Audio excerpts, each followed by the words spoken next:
नमस्कार दोस्तों। आज हम जुड़े हैं रविवार की शाम को एक विशेष कार्यक्रम लेकर नीलम जी के फेसबुक पेज से नीलम जी की पुस्तक के लिए नीलम जी के साथ। तो मैम की 4 पंक्तियों के साथ शुभारंभ करूंगी कि जिंदगी की किताब और मेरी बस यही कहानी है।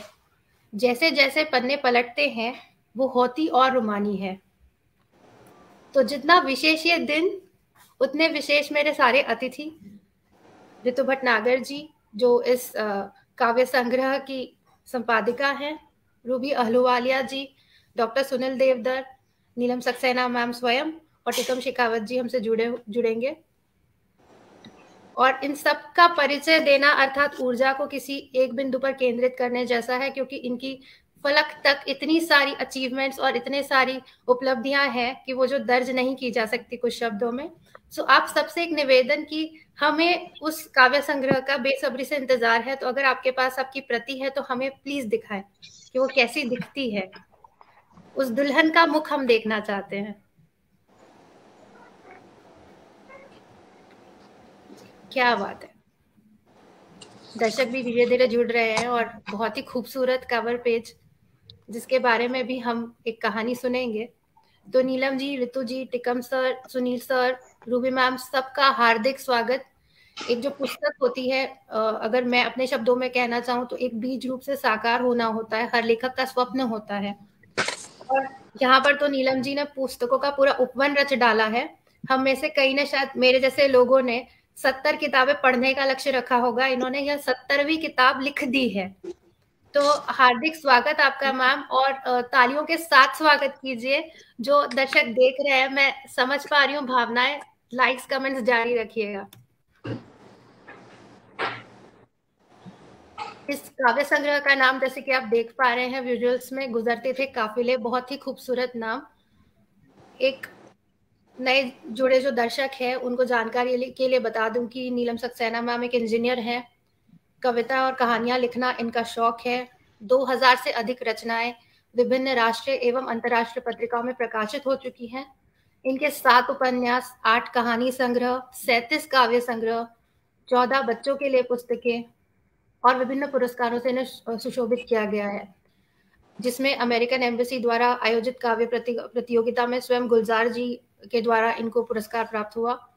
रविंद्रनाथ टैगोर अंतर्राष्ट्रीय काव्य पुरस्कार, रेल मंत्रालय द्वारा प्रेमचंद्र पुरस्कार, चिल्ड्रंस ट्रस्ट द्वारा पुरस्कार, पोएट्री सोसाइटी ऑफ इंडिया द्वारा काव्य प्रतियोगिता में द्वितीय पुरस्कार, और इसी प्रकार कई सारे पुरस्कारों की एक लंबी फहरिस्त। शायद मैं अभी आपके सामने पूरी लिस्ट नहीं रख पाऊं, पर ये जरूर पढ़ना चाहूंगी। मैम से शुरुआत करेंगे और उसके बाद एक एक अतिथि से आपका परिचय कराऊंगी। जैसे मैंने कहा, आप सब जानते हैं, फिर भी कुछ नए जुड़े दर्शकों के लिए। तो इन मैम को लिम्का बुक ऑफ रिकॉर्ड्स के लिए एक उनसे भी उन्हें सम्मानित किया गया है। तो मैम से जानेंगे कि इस पुस्तक के बारे में 2 लाइनें कहें मैम, और उसके बाद मैं एक एक अतिथि का स्वागत करूंगी। देखिए, एहसास यही एक लफ्ज है जिससे नज्मों का, गजलों का, गीतों का जन्म होता है। और जिंदगी जिंदगी खट्टे मीठे एहसासों का मिश्रण ही तो है ना। कोरोना काल की जब शुरुआत हुई, हम कहाँ जानते थे कि ये किस तरह का दिल को दहलाने वाला भूकंप है। न जाने कितनी जिंदगियों की राहें इसने बदल दी। इस दौरान एहसास न जाने कितनी बार टूटे और फिर इन्हें जोड़ने का हम कोशिश करते रहे। घर में बंद, रोज कई बुरी खबरें सुनते, कभी कभी लम्हे भी सांस तोड़ देते थे। फिर हम कौन सी चीज थे? हम भी कई बार टूटे, पर फिर जुड़े। आखिर जुड़ना भी नियति ही है ना। इसी टूटने और जुड़ने के बीच मेरे 2-3 कविता संग्रह का जन्म हुआ, जिसमें से हिंदी में पहला है गुजरते थे काफिले। शायद इस संग्रह की कविताओं को पढ़ने के बाद आपको भी मेरी तरह लगे कि हमें इस समय ने और मजबूत कर दिया। धीरे धीरे मन ने कहीं सीखा कि लाख मुश्किलें अपना सीना ताने, हम चल सकते हैं, संवर सकते हैं, बढ़ सकते हैं। जब सारे एहसासों के धागे को बुना, तो एक बार फिर से वक्त समझा गया कि सारे एहसासों में से सबसे खूबसूरत एहसास है हौसले का, जोश का। शायद कहीं यह भी समझ में आया कि जितने पल हैं जिंदगी में, उन्हें मुस्कुराते हुए खुशी खुशी गुजारो। आशा है इस काव्य संग्रह को पढ़ने के बाद आपको भी यही एहसास होगा, और यदि हुआ तो मेरा लिखना सार्थक हो जाएगा। अभी धन्यवाद। फिलहाल मैं इतना ही कहना चाहूंगी, और आखिर में मैं इस संग्रह में से एक कविता आपको बिल्कुल बिल्कुल, पढ़ के सुनाना हम चाहूंगी। उस अवसर की जरूर प्रतीक्षा कर रहे हैं, हम आप सबसे सुनना चाहते हैं। और जैसे कि मैंने आपको अवगत कराया कि ऋतु भटनागर जी इस काव्य संग्रह की संपादिका है, और एक संपादक जो होता है वो एक कुम्हार की तरह बहुत ही सुंदर रूप देता है उस घड़े को, जिसमें एक अस्तित्व मैम ने ऑलरेडी डाल दिया था। बट अभी हम लोग मुड़ेंगे ऋतु भटनागर जी की तरफ। मैम एक फ्रीलांस अनुवादक हैं, संपादक होने के साथ एक प्रतिष्ठित चित्रकार भी हैं, और सीबीएसई के साथ हिंदी भाषा विशेषज्ञ के रूप में काम कर रही हैं। ऋतु जी की करीब 70 पुस्तकों का संपादन अभी तक कर चुकी हैं। इनके द्वारा हिंदी में अनुवादित 5 अंग्रेजी पुस्तकें प्रकाशित हो चुकी हैं तथा 2 अन्य पुस्तकें प्रकाशन में हैं। ऋतु जी हिंदी एवं अंग्रेजी दोनों भाषाओं में बखूबी लिखती हैं, और क्या खूबी लिखती हैं कि इनकी रचनाएं कई साझा काव्य कहानी संग्रहों में प्रकाशित हो चुकी हैं, जिनमें कुछ नाम है शजर की छांव तले, गूंज, ब्रेकिंग द शैकल्स। चित्र कई प्रदर्शनों का हिस्सा रह चुके हैं, और कई पुस्तकों की कवर पेज को भी सुशोभित कर चुके हैं। संपादन का यह कठिन कार्य सहजता से निभाने के लिए ऋतु जी को बधाई। और एक बार अब फिर हम अपने अगले अतिथि की तरफ मुड़ेंगे। टिकम शेखावत एक ऐसी शख्सियत, क्योंकि सर को कुछ पर्सनल कारणों की, क्योंकि कुछ पुस्तकें मैंने इनके साथ साझा की, मेरा सौभाग्य, तो इनका जो एक स्मित हास्य है और उतनी ही पैनी और नुकीली इनकी कलम सबका मन मोह लेते हैं। तो लगभग 1 दशक से कविता कर रहे हैं, शॉर्ट फिल्म, पत्रकारिता, रेडियो, फिल्म समीक्षा, सभी क्षेत्रों में अग्रसर हैं। मराठी हिंदी साहित्य जगत से विशेष लगाव है। कविताएं प्रकाशित होती रहती है नामचीनी पत्रिकाओं में। सर कुशल अनुवादक हैं, जिनमें कुछ मराठी के जाने माने नाम नागराज मंजुले, विजय चोरमारे जैसे नाम शामिल है, जिनके काव्य संग्रहों का आपने हिंदी अनुवाद किया है। कथक नृत्य जैसी विधा के लिए भी इन्होंने काव्य लेखन किया है। इनका अपना काव्य संग्रह सफेद लोग वाणी प्रकाशन द्वारा पुस्तक रूप में लाया गया था। कई सम्मान, जिनमें लिटरेरी एक्सीलेंस अवार्ड शामिल है, और अगले 1-2 अवार्ड्स और समय अभाव के चलते थोड़ा सा आप दर्शकों से निवेदन करूंगी कि सर को सुनिए, पढ़िए और जानिए वो क्या है।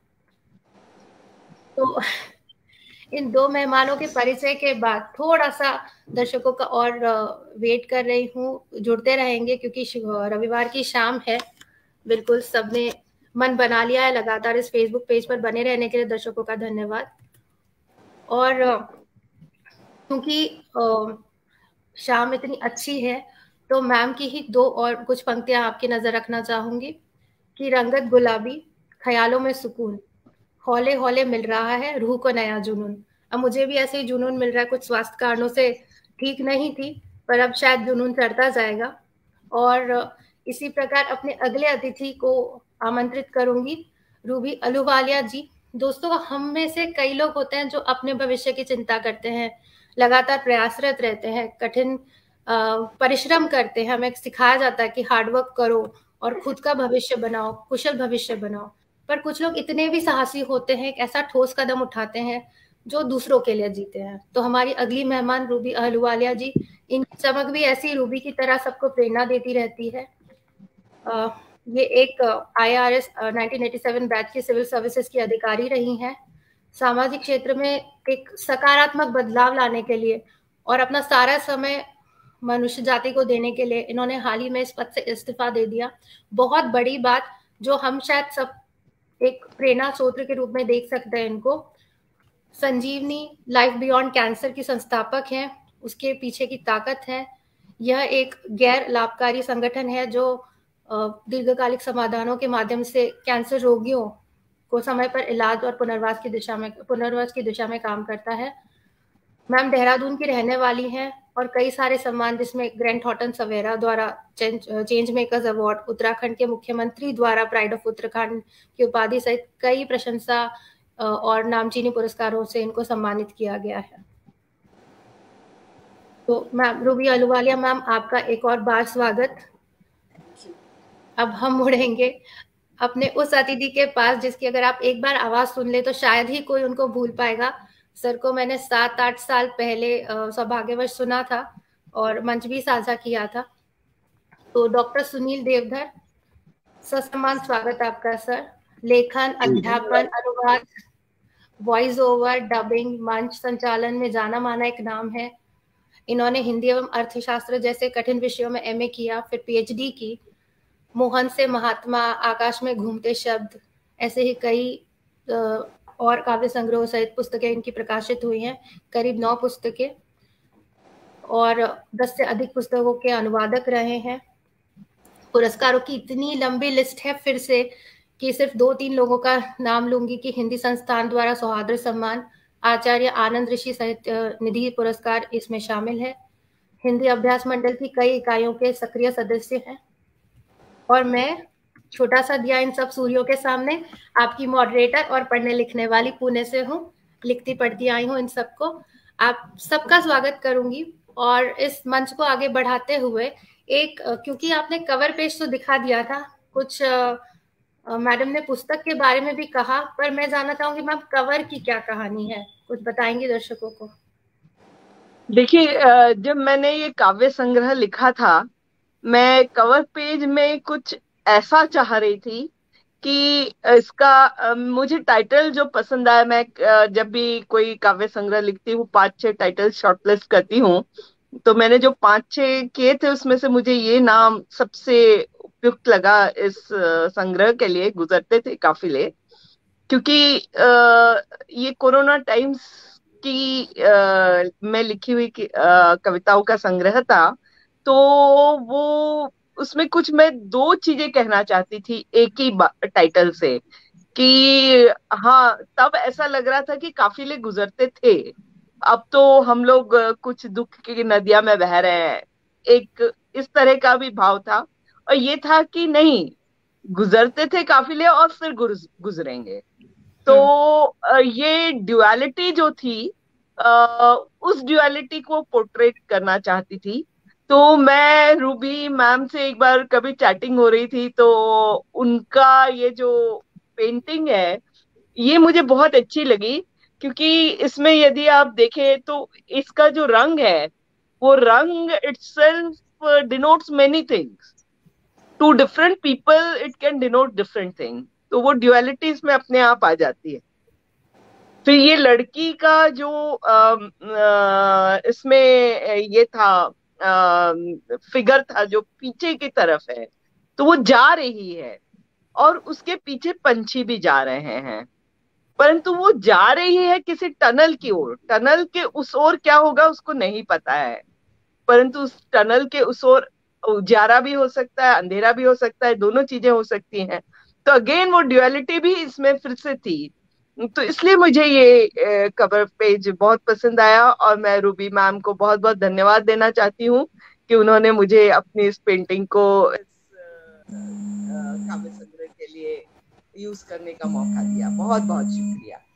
Thank you so much. बहुत ही खूबसूरत कहानी रूबी मैम, एक बार धन्यवाद।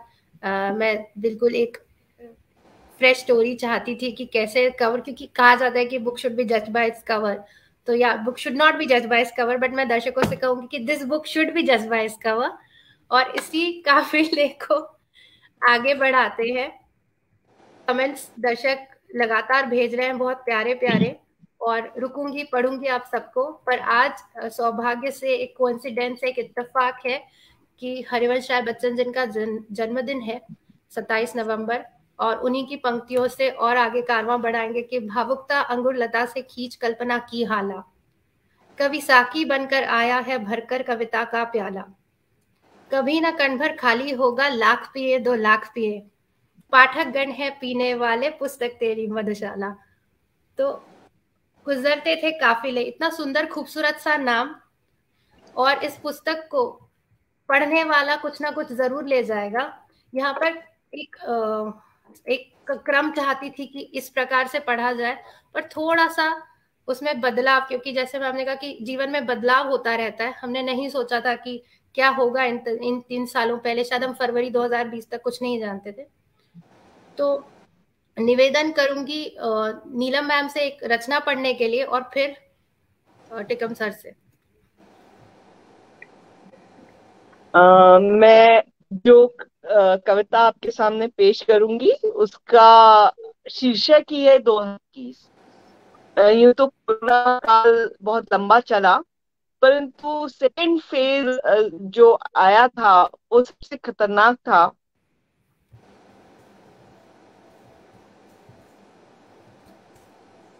जो थर्ड फेज आया उस तक हम लोग थोड़े से इससे यूज्ड टू हो गए थे, परंतु इस समय ने हमको बहुत कुछ सिखाया। तो क्या सिखाया इस समय ने? तो साल तो बीत रहते हैं, अब जिंदगी के इतने सालों बाद ये तो अनुभव हो ही गया है कि साल बदलते रहते हैं। और लगता था कि साल ऐसी कुछ खास होता नहीं है, कहाँ बदलाव होता है जिंदगी में, पर बदलाव होता है। और क्या बदलाव होता है उसके बारे में इस कविता में मैं कुछ कहना चाहूंगी। बिल्कुल बिल्कुल। 2021, 2021 तुम भी चले ही गए ना मुझे छोड़कर। चलो कोई बात नहीं, हर साल यूं आता है और चला जाता है। कभी अपनी बाहों में समेटता है, कभी मोहब्बत की दास्तां सुनाता है, कभी कभी जिंदगी की हारने को भी मजबूर करता है। पर फिर कोई और नया साल आकर जीतने के खास तरीके सिखा जाता है। 2021 खास थे, बहुत खास। तो मुझे कुछ ऐसे बात समझा गए कि मुझे खुद पर एतबार सा होने लगा है कि कोई भी साल आए और जाए, की रोशनी यूं ही कायम रहेगी, जैसे कदम तुम्हारे मोहब्बत के पैगाम मैम कुछ तकनीकी दिक्कत आ रही है, के आपकी ठीक संबंध से के सुन नहीं आगोश पा में रही है दबे दर्शक। पांव खामोशी महसूस की।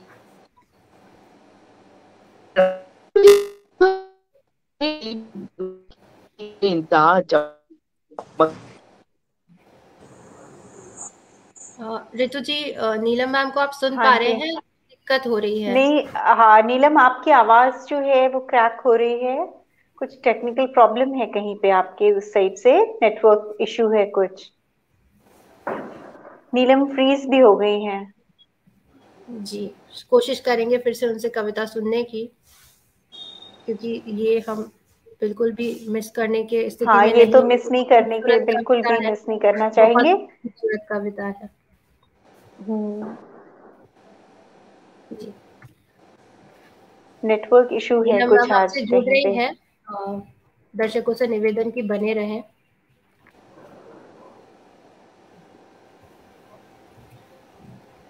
रितु जी, जब लेखक परेशानी में होता है तो शायद जी हाँ। संपादक भार संभालता है। तो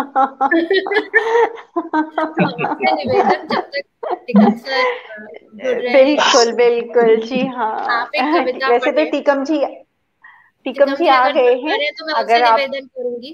हाँ जी, हाँ जी। हाँ जी। नहीं मैडम, मैं कहीं गया ही नहीं था, मैं यहीं था, हम देख बिल्कुल नहीं आप पा रहे सभी थे के आपको। आसपास। मैं केवल इंतजार कर रहा था कि अगले कुछ पलों में नीलम मैडम आ जाएंगी, बिल्कुल और मैम, हाँ, मेरा यही भी कुछ विश्वास टेक्निकल है वे इश्यू आ है ही कहीं पे। जाएंगी। हाँ, और मेरा विश्वास हाँ है कि उन्हीं नीलम, का अब हम सूरज आपको झुका है। देख तो सकते हैं। जी हम आपको देख सकते हैं। मैम कविता फिर नीलम से सुनानी नीलम पड़ेगी मैडम, आप आपको, हमें हम सुन सुन पा नहीं रही पा रहे हैं? थे।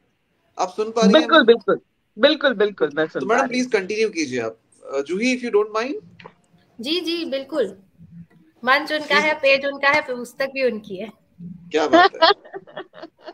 हूँ। चलिए मैं फिर से सुनाती हूँ। जी 2021, बिल्कुल। हाँ।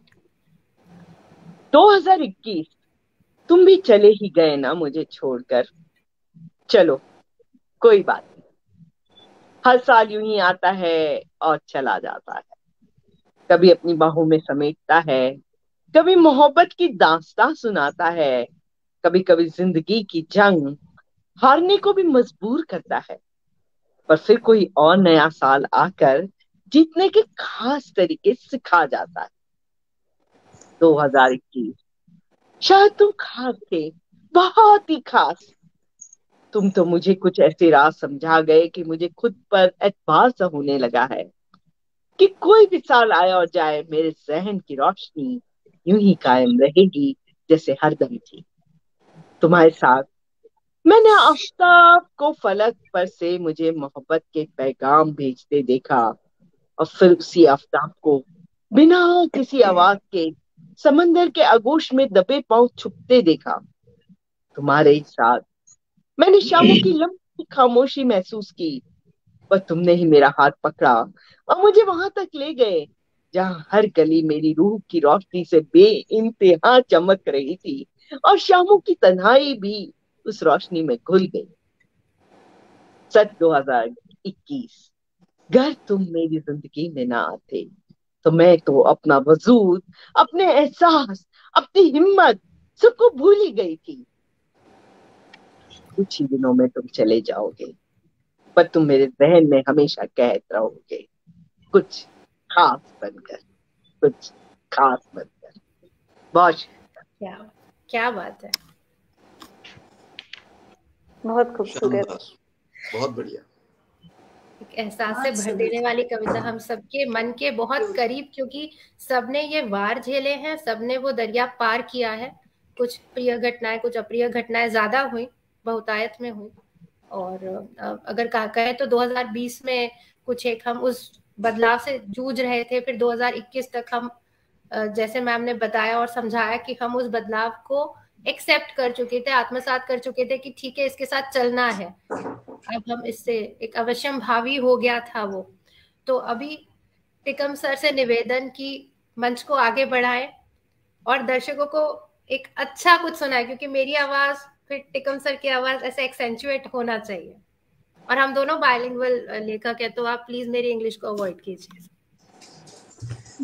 सबसे पहले नीलम जी को ढेर सारी बधाइयां कि आपका ये जो सफर है, ये सफर लिखने का सफर, और खास करके कविता, कहानियां, बच्चों की कहानियां, हर तरफ हर दिशा में ये जो सफर अग्रसर हो रहा है, बहुत शानदार तरीके से हो रहा है। और इसमें ऐसी खूबसूरती जो मैं एक विशेष तौर पे देखता हूँ वो ये है मैडम कि एक जमाना था जब कविता बड़ी, अंग्रेजी का अगर शब्द मैं जूही की इजाजत से उसमें डाल सकूं, तो बड़ी कॉम्प्लेक्स हुआ करती थी। मतलब कविता लिखना कुछ कुलीन कवियों का ही काम था। आम आदमी या आम भाषा में कविता पब्लिक तक नहीं आ रही थी। मुझे लगता है ये पिछले खासकर एक दशक में ये काम बड़ा आसान हुआ है, और इस काम को आसान करने का कुछ हिस्सा आपकी ओर भी जाता है। एक अरे उसमें बहुत। बड़ी भूमिका आपने निभाई है। और मैं केवल ये कहने के लिए, या चूंकि आपकी किताब का विमोचन है तो कहना पड़ रहा है, इसलिए नहीं कह रहा हूँ। जैसे उदाहरण, खोज कविता, क्या खोज रहे हो तुम, क्या खोज रही हूं मैं, क्या हम खोज रहे हैं जिंदगी के अनजाने रहस्यों को। सो अगर कविता आगे जब बढ़ती है तो बड़ी सीरियस होती है, लेकिन मुद्दा ये है कि ये एक आम भाषा है, ये हम सभी के जीवन का सत्य है, और उसी को एक कविता के रूप में आप लोगों तक लेके जा रही है, लोगों तक कविता के माध्यम से आप कनेक्ट कर रही हैं। तो ये जो चीज कहीं ना कहीं कुलीन कवियों में मिस हो रही थी, उसको आपने लिंक कर दिया। दूसरी चीज, किसी जमाने में आप पुणे में रहा करती थी और आप मुंबई कर हो गई है, तो पुणे आपको, आपके साहित्यिक कार्यक्रमों को और आपकी जो भी साहित्यिक बागदौड़ होती थी उसको पुणे शहर बहुत मिस करता है। और हम लोगों को उम्मीद है कि आप कभी लौट के पुणे फिर आएंगी।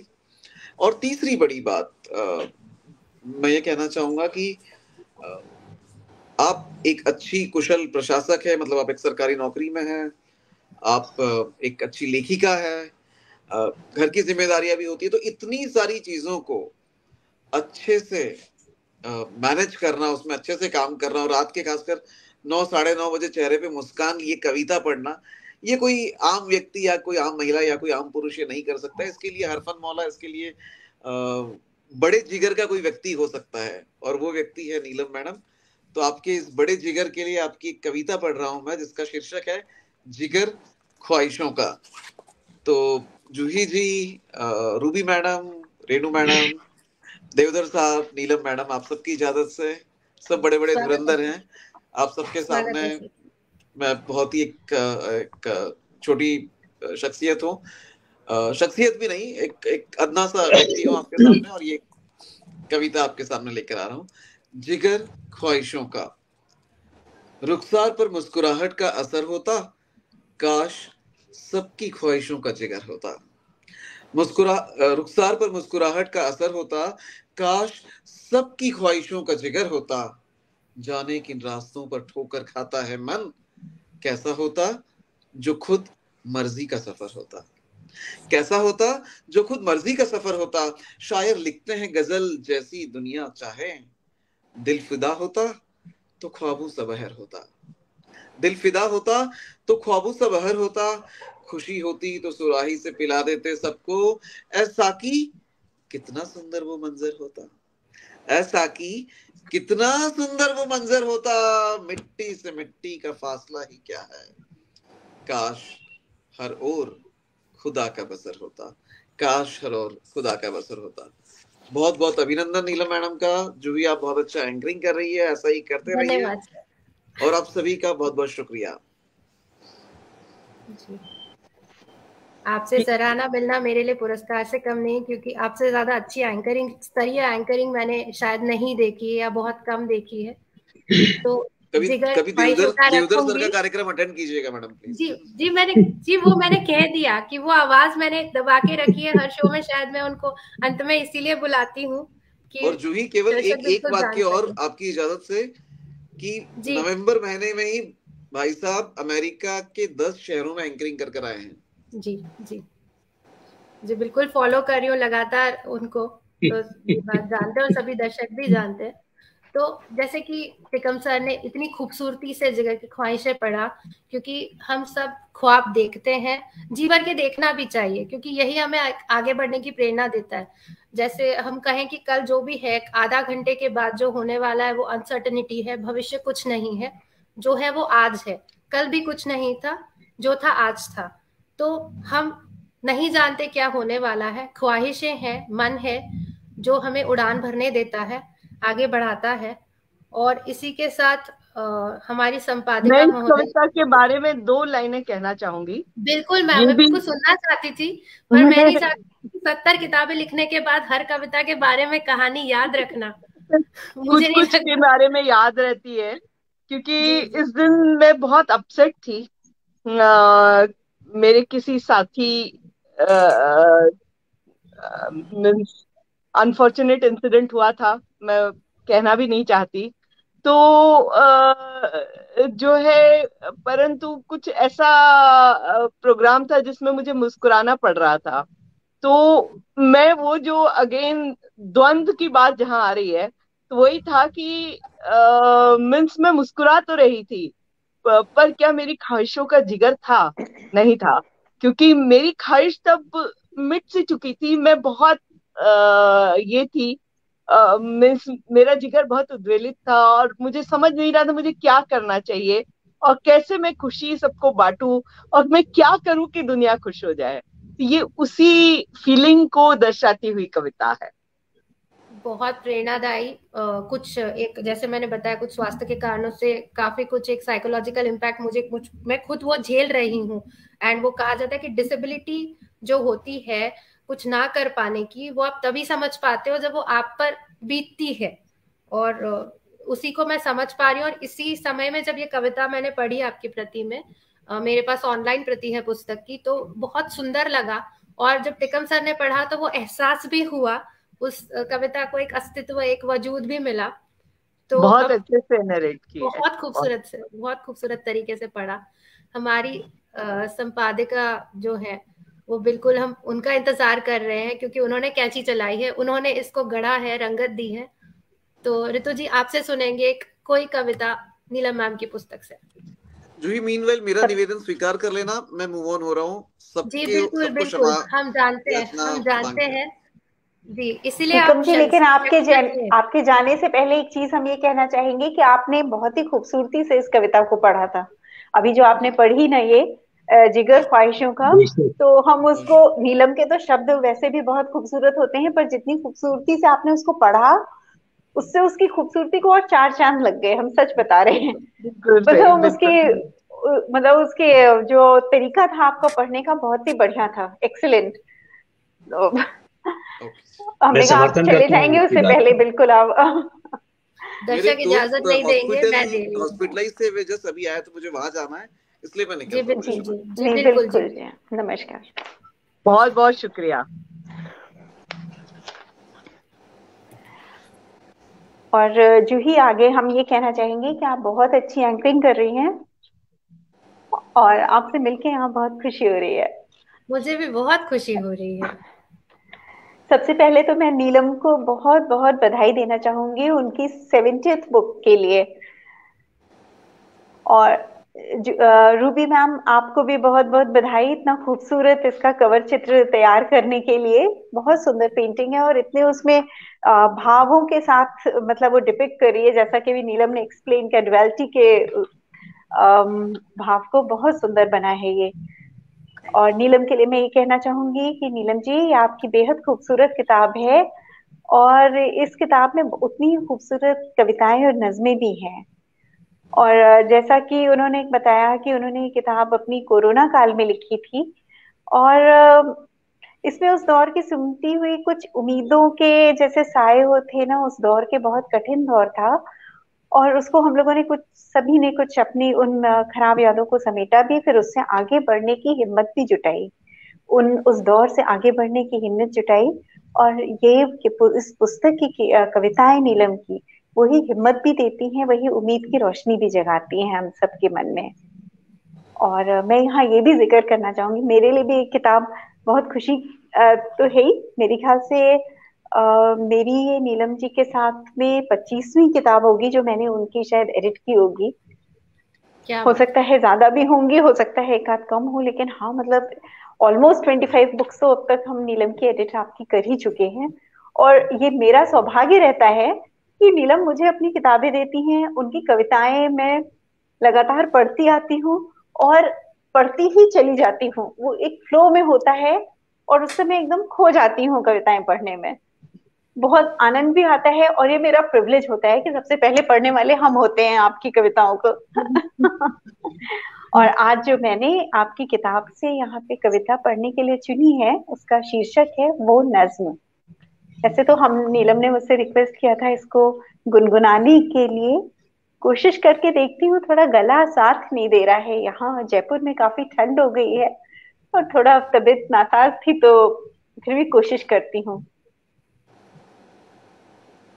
किसी ने समझा कि मेरी नज्म एक गुलाब थी, किसी ने समझा मेरी नज्म एक गुलाब थी, किसी ने समझा कि ये साज छेड़ती रबाब थी, किसी ने समझा मेरी नज्म एक गुलाब थी, क्या बात, क्या किसी ने कहा उसकी धार बहुत पैनी थी। क्षमा करिएगा, इसके आगे कोई बात। बात हम नहीं, बहुत इसको अच्छा, पढ़ ही बहुत देते अच्छा। हैं। बहुत अच्छा पढ़ रहे हैं। नहीं नहीं, बहुत अच्छा ये कर रही हो, बहुत अच्छा। किसी ने कहा उसकी धार बहुत पैनी थी, लोग समझ बैठे वो कातिलाना कोई तेजाब थी, लोग समझ बैठे वो कातिलाना कोई तेजाब थी, किसी ने समझा मेरी नज्म एक गुलाब थी,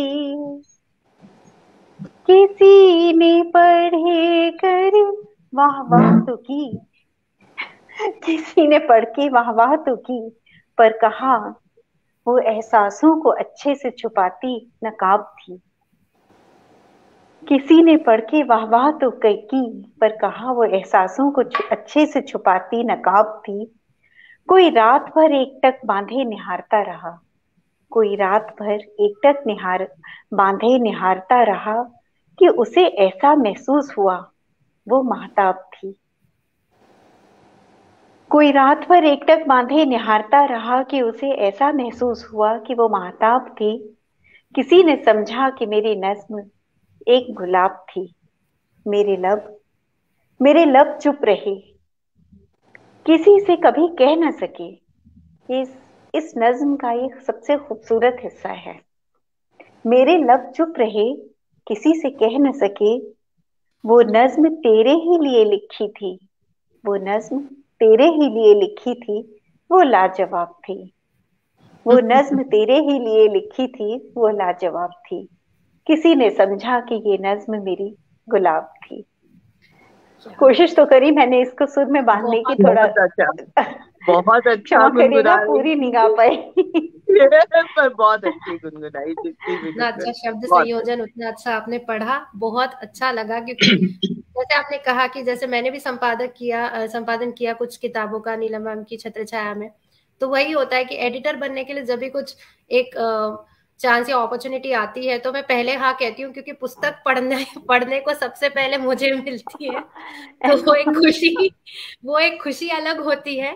संपादन का कार्य वो अलग बात है, पर पहले पुस्तक मिलने की और पढ़ने की, दुनिया में सबसे पहले आपके पास वो प्रति होती है और उसकी खुशी बहुत अच्छी होती है। तो काफिला गुजर रहा है और इसी काफिले में हम आगे बढ़ेंगे। और कुछ कमेंट्स में कुछ नाम लेना चाहूंगी जो लगातार बने हुए, सदबी चड्डा मैम, सुनी जोशी सर, सुरेंद्र सर, काफी दर्शक यहाँ पे बने हुए हैं, पुष्पा सिंह बनी हुई है, बहुत सारा प्यार भेज रही है आपको। और सभी के लिए, रूबी जी ने पढ़ा, आपके लिए भी, और ऋतु जी आपके लिए, टिकम सर, सुनील सर, नीलम मैम आपके लिए बहुत ढेर सारा प्यार। और सभी मनीषियों का अभिनंदन अजय वर्मा जी कह रहे हैं। मेरे लिए भी बहुत प्यारे प्यारे कमेंट्स है। और उसी बात का, जैसे मैंने कहा था कि एक जुनून चढ़ रहा है, तो एक कविता मैं मंच के सामने इस किताब से रखूंगी जो मुझे बहुत मेरे करीब लगी, जो मैं रिलेट कर पाई उससे। ऐसी एक कविता कि धारा जब नदी बनी, उतना ही खूबसूरत शीर्षक। मैम इजाजत दीजिए, आपकी कविता है, पढ़ने का दुस्साहस मैं कर रही हूँ। अरे तुम पढ़ती उस हो तो बहुत धारा अच्छा की, लगता है। जी, उस धारा के हाथों को उस ऊंचे से पहाड़ ने बड़े ही प्रेम से पकड़ा हुआ था, और उसके गालों से उसके गेसू उठाते हुए उसने बड़ी ही मोहब्बत भरी नजरों से देखते हुए कहा, मैं तुमसे प्रेम करता हूँ। धारा पहाड़ के प्रेम से अभिभूत हो चली, बहने लगी, कभी इठलाती हुई, कभी गीत गाती हुई। इतना विश्वास था उसे पहाड़ की मोहब्बत पर कि उसने कभी पहाड़ के आगे क्या है यह सोचा तक नहीं। पहाड़ का दिल बहलाने फिर कोई नई धारा आ गई थी, और इस धारा को पहाड़ ने धीरे से धकेल दिया और छोड़ दिया उसे उसे अपनी किस्मत के हाल पर। कुछ क्षणों तक तो धारा खूब रोई, गिड़गिड़ाई, पर फिर वो भी बह निकली किस्मत के साथ, अपनी पीड़ा को अपने आंचल में बड़ी मुश्किल से संभालते हुए। यह तो धारा ने पहाड़ से अलग होने के बाद जाना, और नदी का रूप लेने के पश्चात उसे पता चला कि उसके अंदर भी शक्ति का भंडार है, और उसकी सुंदरता में चार चांद लग गए धारा जब नदी बनी। बहुत अच्छे से रेंडर किया तुमने, बहुत अच्छा। बहुत बहुत सुंदर यह कविता। और जैसे कि कविता या कवि प्रेमी जो होते हैं वो एक ईश्वरीय शक्ति में बहुत मानते हैं, और एक कविता या किसी भी प्रकार का आर्ट जिसको हम कहा जाता है, किसी प्रकार का रचनाकार, चित्रकार जो भी होता है, वो एक तरीके से वो इबादत करता है। वो प्रार्थना में एक ऐसी जो शक्ति होती है जिस तरह से पहाड़ तक को पार कर जाती है, तो उसी सत्कार्य में अपने आप को जोड़ती रूबी अहलूवालिया मैम जी से निवेदन कि उस इबादत के बारे में कुछ कहें। इस कविता, एक कविता पढ़े नीलम जी की पुस्तक से। थैंक यू जूही। नीलम, मैं अभी सोच रही थी कि आप एक इंजीनियर हो बाय ट्रेनिंग, एंड पूरी ट्रेनिंग इंजीनियरिंग की यही होती है कि how you are able to focus on a single aspect. और जो जिंदगी की जो मिस्ट्री है, जिंदगी की जो खूबसूरती है, जिसको आप एक्सप्लोर करते हो अपनी रचनाओं के थ्रू, योर आपकी जो कविताएं हैं, उसमें आप डुअलिटी को एक्सप्लोर करते हो। एंड आई थिंक वहीं पे जैसे मैं कह रही थी, जिंदगी की खूबसूरती बसती है। So this is something so special कि आप इंजीनियरिंग की ट्रेनिंग के बाद इंजीनियरिंग को प्रैक्टिस करते हो रोजाना, because you are in that profession and you are a successful engineer as well. तो उसके साथ आप ये आपकी जो सेंसिबिलिटीज हैं इतनी ज्यादा डेवलप हो गई हैं, और इतनी गहरी बातें आप बहुत सहजता से कह जाते हो अपने शब्दों में, बहुत सरलता से, जैसे टीकम अभी कह रहे थे। तो मुझे लगता है कि आपकी कविताओं में एक वो चीज मुझे बहुत उभर के दिखाई देती है कि बहुत ज्यादा गहराई और बहुत ज्यादा सहजता। तो एक ये अलग डुअलिटी है आई थिंक, विच जिसको मैं फील कर पा रही हूँ आपकी कविताओं में। तो जो इबादत आपकी कविता है नीलम, इतनी खूबसूरत है एक्चुअली, बहुत ही प्यारी।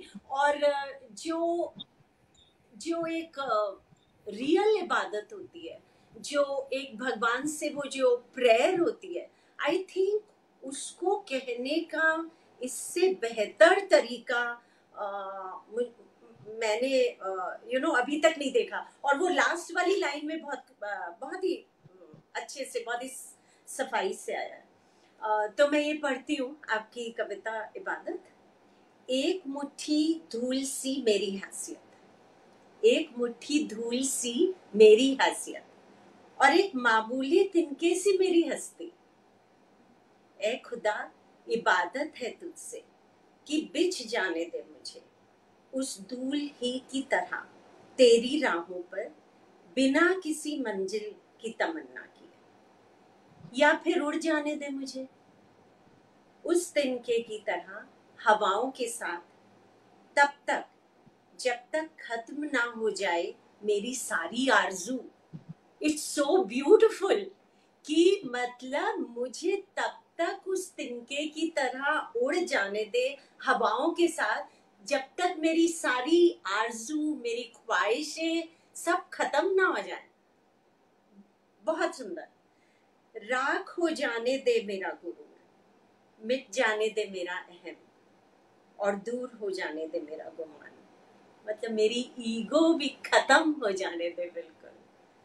ए खुदा मैं आना चाहती हूँ पास तेरे, एकदम खाली खाली सी किसी कोरे कागज की तरह।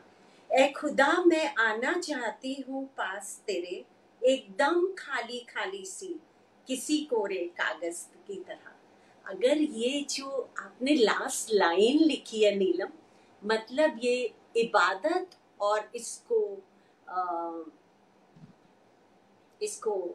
अगर ये प्रैक्टिस कर पाए हम लोग, तो this is the best way to go to the almighty, जहाँ पे हम बिल्कुल खाली हो गए। क्योंकि जीवन का तो मकसद ही है अपने आप को खाली कर लेना। ये जो हमने इतना भरा हुआ है इस जन्म में, पिछले जन्मों का, इससे खाली हो जाए।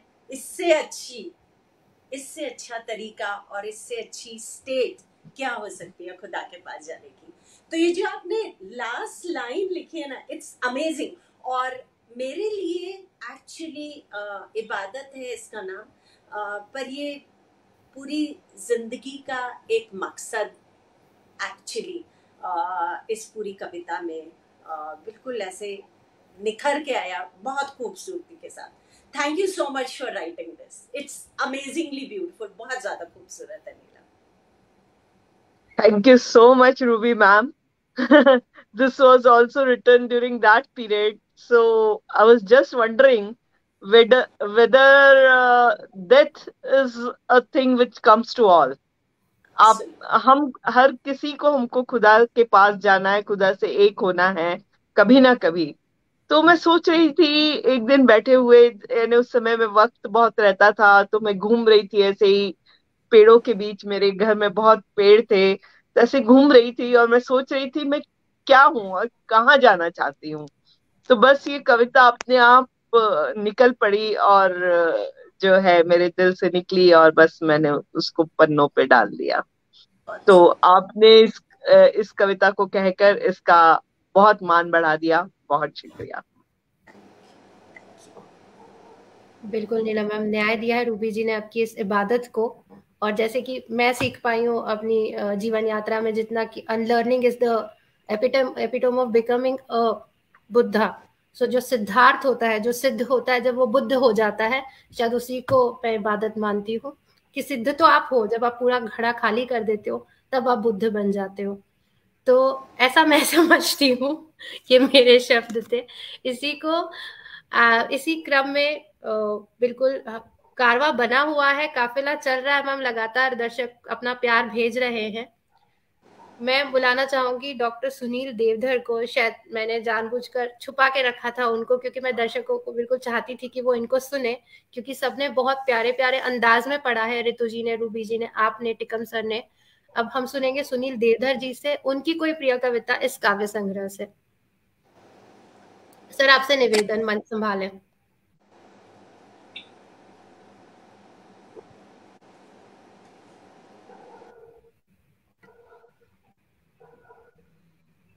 धन्यवाद जूही जी, बहुत खूबसूरत संचालन कर रही हैं आप।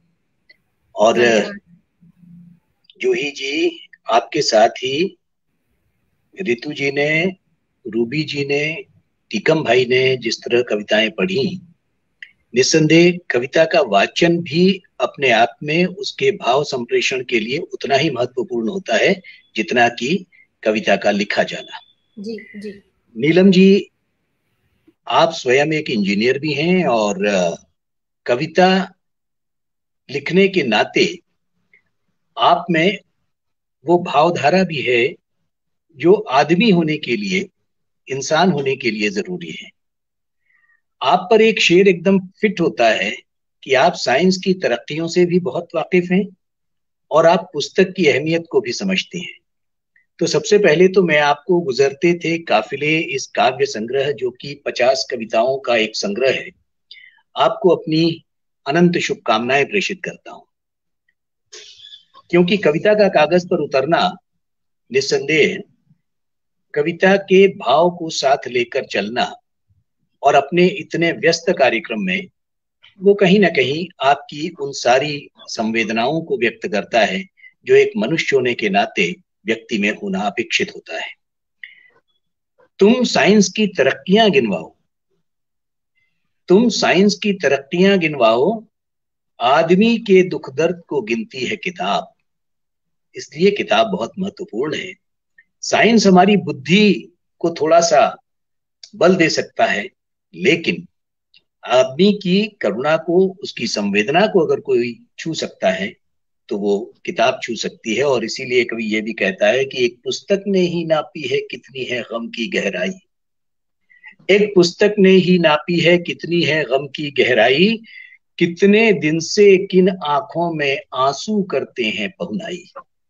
तो जब आप आंसुओं की पहुनाई स्वीकार कर लेते हैं तो उसके बाद कविता कागज पर उतरने लगती है। हम लगभग सभी कविताओं को पढ़ चुके, और कल जब आपसे बात हो रही थी तो हमने कहा भी कि आज सुबह ही हमने पूरी कविताएं पढ़ ली हैं। और कुछ कविताएं जो आजाद नज़्में हैं और कुछ जो आपने गजल शैली में बात कही है, तो जो आजाद नज़्में हैं उनसे गुजरते हुए हमें कुछ ऐसा भी लगा कि कुछ कविताएं भाव और भाषा के स्तर पर अमृता प्रीतम की जमीन पर उतरती हुई हमें नजर आती है, और इसलिए हम खास करके आपको बधाई देना चाहते हैं।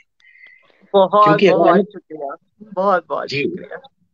क्योंकि जो भाषा आपने इस्तेमाल की है और जिस तरह से उन आजाद नज्मों में उसको पिरोया है, जिस भाव को व्यक्त किया है, उससे हमको थोड़ा सा ऐसा लगा। क्योंकि आप ये देखिए कि इंसान के बदलते रूप पर आप कहते हैं कि कितने करीब थे कितनी दूर हो चले, इंसान ये देखो बड़े मजबूर हो चले, असर मौसम का था या आदमी बदल गया, नजदीकियां मिट गईं, नासूर हो चले।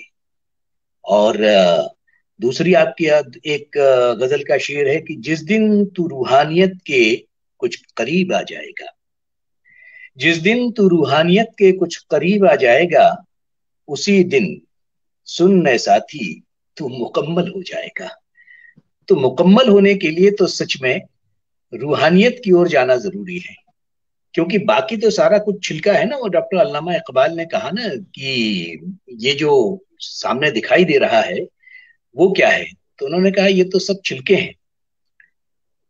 तो उन्होंने प्रश्न किया है कि इसका जवाब क्या है, तो उन्होंने कहा कि जवाब तो अपने अंदर उतर कर देखने से ही मिलेगा। तो वही बात है कि कभी अपने अंदर उतरता है, और जब वो अपने अंदर उतरता है तब दुनिया के दुख दर्द को व्यक्त करता है। और इसीलिए आपकी इन रचनाओं में जो भाव व्यक्त हुआ है उसमें मनुष्य की चिंता भी है, और कहीं कहीं आपने उन बाहरी वस्तुओं को भी स्पर्श किया है। क्योंकि हम जब दुनिया में हैं तो दुनिया में सारी चीजें हमारे साथ चल रही हैं, इसलिए अपने अंदर भी झांकना है और बाहर भी देखना है, और दोनों बातें आपने अपनी कविताओं में व्यक्त की हैं। हमने 3 कविताओं को चुना था, तो आपने बताया कि इबादत तो अभी पढ़ी ही उन्होंने, हम रुखसत कविता पढ़ते हैं। और इसमें जो फोटोग्राफ्स भी है ना, वो उस भाव को भी व्यक्त करते हैं, इसलिए जिन्होंने ये फोटोग्राफ बनाए हैं वो भी निस्संदेह अभिनंदन के हकदार हैं, और हमारा उनके प्रति भी अभिनंदन और आदर आप पहुंचाएं। ये कविता है रुखसत। इजाजत है तो नीलम जी पढ़ें। बिल्कुल बिल्कुल, स्वागत है। और फोटोग्राफी निकिता सक्सेना की है, जो कि मेरी बहन भी है।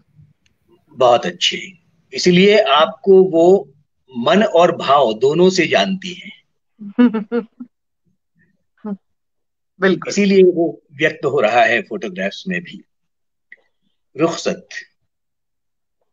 गुलाब की वो लाल पंखुड़ी आखिर उस खुशदिल गुलाब से टूटकर गिर ही गई, गिरकर वो सीधे मिट्टी से मिल जाती तो भी अच्छा था, पर वो बेचारी अटक गई कांटों में और कराह उठी। उसने हसरत भरी निगाहों से गुलाब को ताका, वो जानती थी कि गुलाब उसकी कोई मदद नहीं कर सकता था, पर वो तो बस शायद ये देख रही थी कि गुलाब की आंखों में गुजरते वक्त की मिठास और सीने में रुखसत का गम है कि नहीं। पर गुलाब तो मस्त था, पर गुलाब तो मस्त सा अब भी ठंडी हवाओं में इठला रहा था, और दर्द जैसी कोई चीज उसे नजर ही नहीं आई। पंखुड़ी ने कुछ पल ये सोचा कि उसे किस बात का अधिक गम है, कांटों में अटकने का या फिर गुलाब की बेदर्दी का। पंखुड़ी ने कुछ पल ये सोचा कि उसे किस बात का अधिक गम है, कांटों में अटकने का या फिर गुलाब की बेदर्दी का। जैसे ही उसके जिगर में सही जवाब उभरने लगा, उसका सारा दर्द जाता रहा, और उसने हर जतन किए कि वो कांटों से मुक्त हो जाए। उसने हर जतन किए कि वो कांटों से मुक्त हो जाए। न जाने कहां से इतनी हिम्मत आ गई थी उस पंखुड़ी की रूह में, न जाने कहां से इतनी हिम्मत आ गई थी उस पंखुड़ी की रूह में कि उसने अपने आप को मुक्त कर लिया। वो तो उड़ने भी लगी हवाओं में और पहुंच गई एक दरिया की गोद में, और उसे रुखसत का कोई गम न था, और उसे रुखसत का कोई गम न था। क्या बात है, बहुत ही दरअसल खूबसूरत कविता है ये जी। और वो जो रुखसती की बात होती है ना, उस रुखसत में मिलन का भी एक भाव होता है, क्योंकि जब आदमी विदा हो रहा होता है तब एक उम्मीद भी वो लिए रहता है। और इसीलिए ये कहते हैं ना कि मैं पत्ता हूं, आवारगी मेरी फितरत है। मैं पत्ता हूं, आवारगी मेरी फितरत है, शाख से टूटा तो किसी महबूब की किताब में जा बैठा। तो तो आप शाख से टूटता है पत्ता, लेकिन शाख से जब टूटता है पत्ता और जहां जाके रुकता है तो वहां फिर से उस मिलन का भाव, अगर आप समझ सकते हैं कि वो किस तरह का होता है। तो एक बार फिर हम आपको आपकी इस संख्या तो याद नहीं, लेकिन अभी जिक्र हुआ कितनी, 73 70 70वीं किताब। 70th। हम दुआ करते हैं कि बहुत जल्दी एक बार फिर आप कार्यक्रम आयोजित करें और हम फिर से आपकी किताबों पर चर्चा करने के लिए शामिल हों। बहुत बहुत बधाई। और शुरुआत में ही जैसा जूही ने कहा था कि कभी न कण भर खाली होगी, लाख पिए 2 लाख पिए, पाठक गण हैं पीने वाले, पुस्तक मेरी मधुशाला।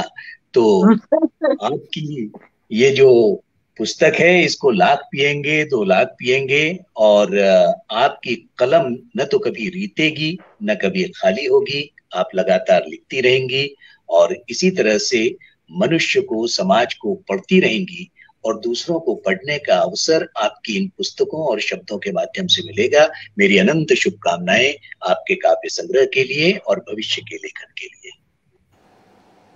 बहुत शुक्रिया सर, बहुत शुक्रिया।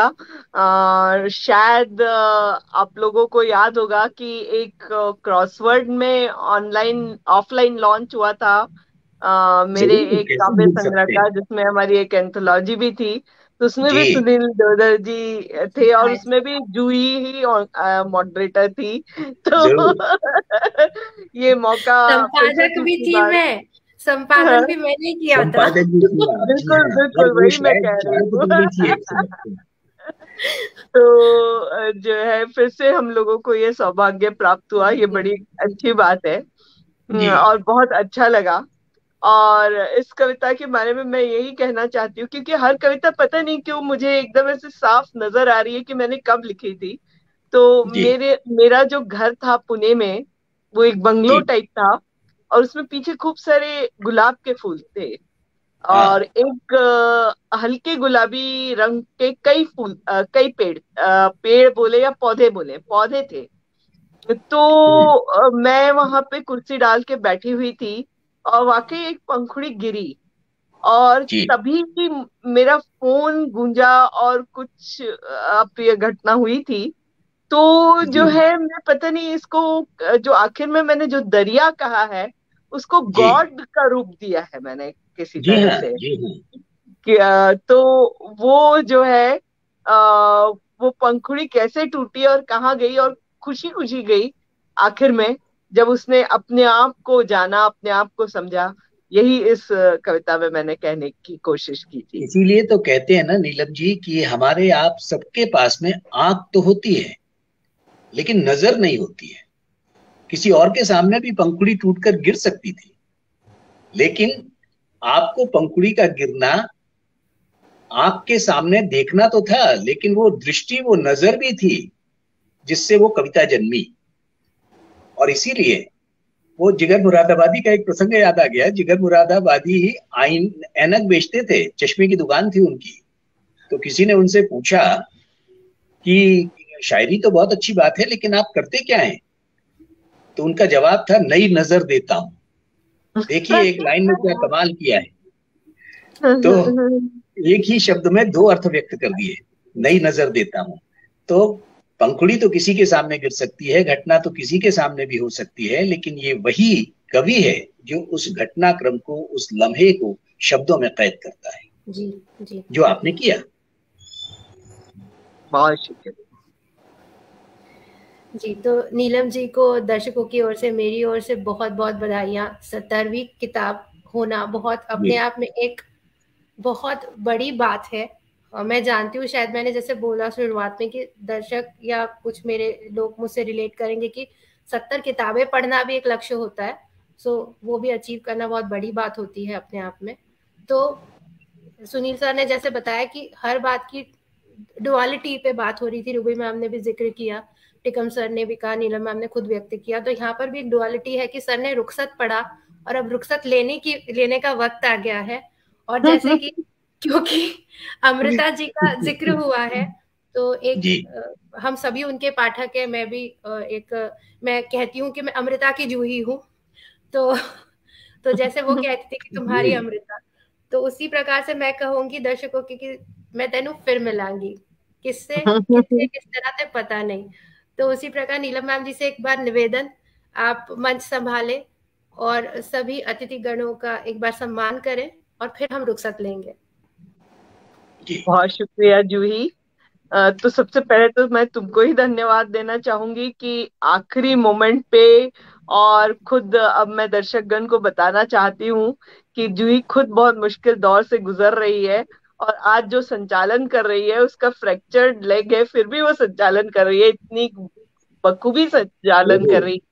तो मैं रूबी जूही को मेरा दर्द बहुत गायब हो गया मेरा दर्द गायब हो गया। कविताओं में वो शक्ति होती है, तो मैं कविताएं जो है मुझे वो बनाए रखी हुई है पिछले कुछ वक्त से, समय से, इसलिए कभी मैं मना कर ही नहीं पाती। बिल्कुल बिल्कुल। तो सबसे पहले तो आपका मैं धन्यवाद देना चाहूंगी। फिर इस पुस्तक के जो पब्लिशर हैं ऑथर्स प्रेस, उनसे भी मैं पता नहीं, उनके साथ कम से कम 25-30 पुस्तकें प्रकाशित कर चुकी हूँ।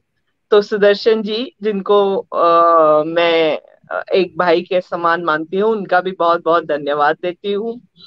फिर हमारी संपादक ऋतु, जो कि अब मेरे भाव अपने आप ही समझने लगी है। इसका प्रिविलेज ही नहीं है मेरी पोएम सबसे पहले पढ़ने का, इसके अलावा ये अब मेरे भाव समझने लगी है, ये समझने लगी है कि मैं क्या कह रही हूँ, क्यों कह रही हूँ, कैसे कह रही हूँ। तो फिर संपादक अपने आप में और आसान हो जाता है जब संपादक कवि के मन में बैठ जाता है। तो कुछ इस तरह ऋतु के साथ रिश्ता हो गया है। तो बहुत बहुत शुक्रिया ऋतु। और रूबी मैम का बहुत बहुत धन्यवाद। आपसे मैं वैसे ही बहुत ये रहती हूँ, इंस्पायर्ड रहती हूँ कि आपने इतना बड़ा कार्य किया संजीवनी लाइफ बियॉन्ड कैंसर में। जिस तरह से आपने अपने आप को पूरा कह सकते हैं कि अपनी रूह को दान कर दिया है उसके नाम, तो उसके लिए मैं आपकी कायल हूँ। और आपकी जो पुस्तक थी जिसमें आपने पूरा बयां किया था, मेरे यहीं पे रखी हुई है। इनफैक्ट मैं दिखाना चाहूंगी, ये इसका हिंदी वर्जन है जो कि शायद ऋतु ने एडिट भी किया है। और तो इसका English I also have it. How sweet. इसका इंग्लिश वर्जन भी मैं पढ़ चुकी और फिर से हिंदी वर्जन पढ़ने की इच्छा हुई। तो बहुत बहुत धन्यवाद रूबी मैम। और so much, Nikita Neelam. You are Saxena, absolutely amazing. Thank you ma'am. और फिर निकिता सक्सेना, जो कि अगेन मेरी बहन होने के नाते समझ जल्दी जाती है कि मुझे किस प्रकार की फोटो चाहिए किस पोएम के लिए। तो वो यहाँ मौजूद नहीं है, उसको ऑनलाइन आना बहुत पसंद नहीं है, उसको तो अपने वाइल्डरनेस में घूमना ही पसंद है। तो उसको भी मैं बहुत धन्यवाद देती हूँ। फिर टिकम जी को धन्यवाद देती हूँ, वो भी मेरे इस काव्य सफर में पुणे में जो जुड़े, तो जुड़ते ही गए और अब जुड़े ही रहेंगे। और सुनील जी, आपकी तो आवाज ही ऐसी है कि आपके मुंह से अपनी कविता सुनना ये सौभाग्य की बात है। और पुणे में जब मैं थी तो पता नहीं कितने बार हमारी आपसे मुलाकात हुई, उससे पहले एक बार फोन से हुई थी हमारी बात, और शायद हम लोग साहित्य अकादमी दिल्ली में मिले थे एक बार। और फिर उसके बाद पुणे में आपने मेरी एक बुक लॉन्च की, फिर हम एक और फंक्शन में कवि सम्मेलन में जो कि रेलवेज में ही था, उसमें हमारी फिर से मुलाकात हुई जिसमें आपको सुनने का वक्त मिला और आपकी एंकरिंग को लाइव देखने का वक्त मिला। तो बहुत अच्छा लगा था, बहुत बहुत शुक्रिया। और मेरे दर्शकगण जो कि आज हमारे साथ जुड़े हुए हैं या आगे जुड़ेंगे और सुनेंगे हमारा प्रोग्राम, और जो मेरी पुस्तकें खरीदते रहते हैं पाठक, उन सभी को मैं बहुत बहुत शुक्रिया अदा करना चाहती हूँ। आप सभी को बहुत धन्यवाद। आपका बहुत बहुत आभार, धन्यवाद। बहुत सारी